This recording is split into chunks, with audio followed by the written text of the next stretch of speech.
সেজে বউ আনতে যাচ্ছেন তিনজন। দেখে অনেকেরই মনে হতে পারে বুঝি তিনজনেরই বিয়ে, কিন্তু না, বর একজনই।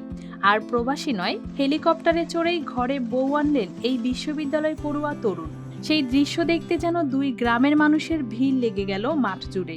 বড় ছেলে বিয়েতে আমরা হেলিকপ্টার নিয়ে বিয়ে বরযাত্রা যাবে।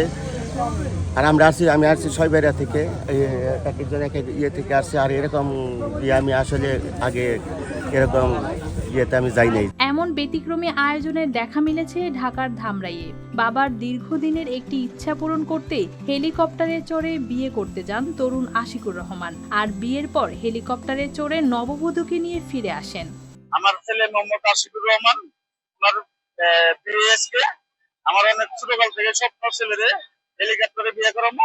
সাধারণ বিয়ের আয়োজনের বদলে হেলিকপ্টারে বরযাত্রীর আগমন ঘিরে এলাকায় তৈরি হয় ব্যাপক কৌতূহল। মাঠে হেলিকপ্টার নামার খবর ছড়িয়ে পড়তে আশপাশের বিভিন্ন এলাকা থেকে মানুষ ভিড় করতে শুরু করেন। ছোট বড় সবাই মেতে ওঠেন আনন্দে। জীবনে দেখি নাই এই এলাকায় কারো হেলিকপ্টার দিয়ে বিয়ে হয়েছে। আমরা এই জন্য এলাকার মানুষ সব আনন্দিত, সবাই হেলিকপ্টারের জন্য এখানে অপেক্ষা করতেছে। আশিক জানান, এই আয়োজনের পেছনে ছিল বাবার বহুদিনের স্বপ্ন। অবশেষে সেই ইচ্ছায় বাস্তবে রূপ নিয়েছে। আমার বাবার শখ পূরণ করতে হেলিকপ্টার নিয়ে তার বৌমা আনতে যাচ্ছি। আমার বাবার অনেক কিছু আমার শখ ছিল যে সে বৌমাকে হেলিকপ্টার ধরিয়ে আনবে, এর জন্য আমার হেলিকপ্টার নিয়ে যাওয়া। সাধারণত এমন দৃশ্য খুব একটা দেখা যায় না, তাই একটি বিয়েকে ঘিরে এই ব্যতিক্রমী আয়োজন শুধু দুই পরিবারের জন্যই নয়, স্থানীয় মানুষের কাছেও হয়ে উঠেছে স্মরণীয় এক অভিজ্ঞতা।